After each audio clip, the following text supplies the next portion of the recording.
प्रीथा जुड़ी हुई हैं, प्रीति जुड़ी हुई हैं, श्रुति है, रविचंद्रा है, रणजुआ है। इन सब ने कभी न कभी कुछ न कुछ हमारे साथ काम किया है और कंट्रीब्यूशन दिया है लैंग्वेज डेवलपमेंट में, भारत के लैंग्वेज डेवलपमेंट। तो मैं आप सबका स्वागत करता हूं आज की इस नेटवर्किंग मीटिंग में, और मैं आप सबसे गुजारिश करूंगा कि वन बाय वन करके अपना इंट्रोडक्शन दें, सो दैट हम एक दूसरे को समझें और फिर अगर कुछ जरूरत हो तो बाद में कोई एजेंडा लेके डिस्कशन कर सकें। तो मैं वन बाय वन बोलता हूँ। सबसे पहले मुझे नजर आ रही हैं प्रीथा भटनागर। प्रीथा जी, आप हैं क्या? आप इंट्रोडक्शन हिंदी में या अंग्रेजी में, जिसमें भी आपको सुटेबल लगे दे सकते हैं, कोई दिक्कत नहीं। जी, जस्ट कीप इट मल्टीलिंगुअल और बाइलिंगुअल और ट्राइलिंगुअल और व्हाटएवर। बाइलिंगुअल या ट्राइलिंगुअल ही होगा, क्योंकि इंडिया में हम लोग बाइलिंगुअल भाषा ज्यादा बोलते हैं, इंग्लिश में बात करते हैं जी। तो आई थिंक मेरी इंग्लिश सबसे ज्यादा स्ट्रॉन्ग इस फोरम में नजर आएगी अपार्ट फ्रॉम फ्रेंच। तो मेरा नाम प्रीथा है।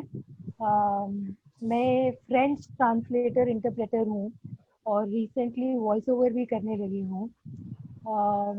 करीब 15 साल हो गए हैं मुझे काम करते हुए। मैंने पहले फ्रेंच पढ़ाना स्टार्ट किया था आर्यस प्रोसेस चंडीगढ़ में।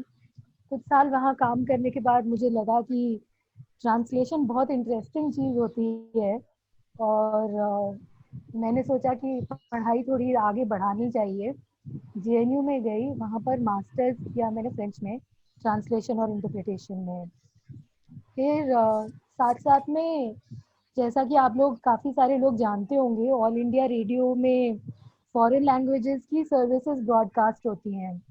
तो पढ़ते पढ़ते ही मैंने वहाँ भी काम करना शुरू किया फ्रेंच सर्विस में। 5-6 साल वहाँ काम किया, साथ में फ्रीलांसिंग करी थोड़ी बहुत, फिर जॉब पिकअप कर लिया और 8-10 साल फिर मैंने आईटी इंडस्ट्री में ट्रांसलेशन करते हुए बिताए। पिछले 1 साल से मैंने सोचा कि अब बाकी लोगों के लिए बहुत काम कर लिया, अब अपने लिए भी कुछ काम करना चाहिए जिसमें लैंग्वेज का ज़्यादा यूज़ किया जा सके, कुछ इंटरेस्टिंग चीज़ें हो, कुछ डेवलपमेंट हो, प्रोफेशनल पर्सनल।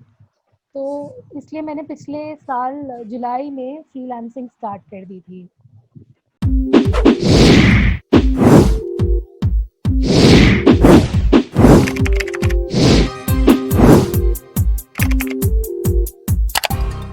तो it's been a very interesting 1 year और बहुत कुछ सीखा मैंने उसमें। उम्मीद करती हूँ कि आगे भी बहुत सीखूंगी। आप लोगों से सबसे मिलकर और नॉलेज मिलेगी कि हम लोग सब फ्रीलांसिंग में या अलग अलग एरियाज में किस तरह से काम करते हैं। That would be very interesting to know for me at this stage. So very big hello from me to all of you.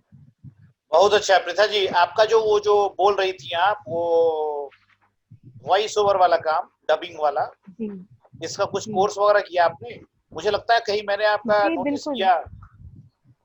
जी। अभी रिसेंटली मैंने pros.com के थ्रू एक ट्रांसलेटर्स और इंटरप्रेटर्स के लिए एक स्पेशल कोर्स pros.com ने बनाया है। उसका नाम है इंट्रोडक्शन टू वॉइस ओवर।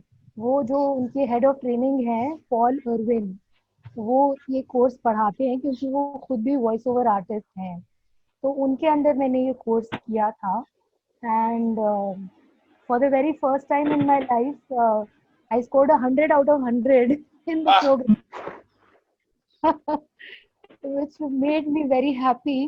और आजकल मैं अपनी एक डेमो रील बनाने पर काम कर रही हूँ, so that I can in the near future, by the end of this month, officially launch voice over as a service for myself. तो वेबसाइट बना रही है, क्या बना रही है? जी, वेबसाइट भी बना रही हूँ और वॉइस ओवर की सर्विसेज ऑफर करने के लिए अपने वॉइस के सैंपल्स तैयार कर रही हूँ। अच्छा, सैंपल्स बन रहे हैं। तो आप वॉइस बनाने के लिए कौन सा प्लेटफॉर्म यूज करती हैं? एक फ्रीवेयर है, उसका नाम है ऑडेसिटी। मैं भी यूज करता हूँ ऑडेसिटी। ऑडेसिटी बहुत ही अच्छा है। वो आप जो भी वॉइस ओवर करते हैं उसमें वो आपकी मदद करता है इन द सेंस कि वो एक तो कॉस्टली नहीं है, फ्री है, और बहुत सारे जी, ऑप्शंस हैं उसमें। फीचर्स बहुत मॉड्यूलेशन कर सारे हैं सकते हैं आप, उसमें। हाँ तो जी, आप बहुत उसको, ऑप्शन हैं। हाँ, मैं भी यूज करता हूँ उसको कभी हाँ कभी। एडिटिंग करना बहुत मुश्किल हो जाता है, जी, कंसंट्रेशन का काम। जी ऑडेसिटी अगर वो ठीक से आ जाए तो मजा है। टिप्स एंड ट्रिक्स, हाँ टिप्स एंड ट्रिक्स उसके, जैसे ट्रांसलेशन सॉफ्टवेयर में ट्राडोस के हेल्प पेजेस अवेलेबल हैं, वैसे ऑडासिटी के भी वॉइस ओवर के लिए अवेलेबल हैं। तो हम्म, मुझे लगा कि उनसे बहुत फायदा होता है, क्योंकि कोर्स तो छोटा सा था, उसमें तो बिल्कुल बेसिक चीजें बताई गई। पर अब जब मैं फंस जाती हूँ तो मैं ऑनलाइन वीडियोस देखकर और उसमें शॉर्टकट सीख जाती हूँ, तो उससे बड़ा बेनिफिट होता है। राइट। तो बड़ा फ्रेंडली सॉफ्टवेयर है। तो जो ट्रेनिंग आपने लिया उसमें ऑडासिटी के बारे में बताया और कुछ टेक्निक बताया होगा कि वॉइस ओवर में, लाइक वॉइस को बेटर रखने के लिए, जी डिस्टरबेंस, बिल्कुल।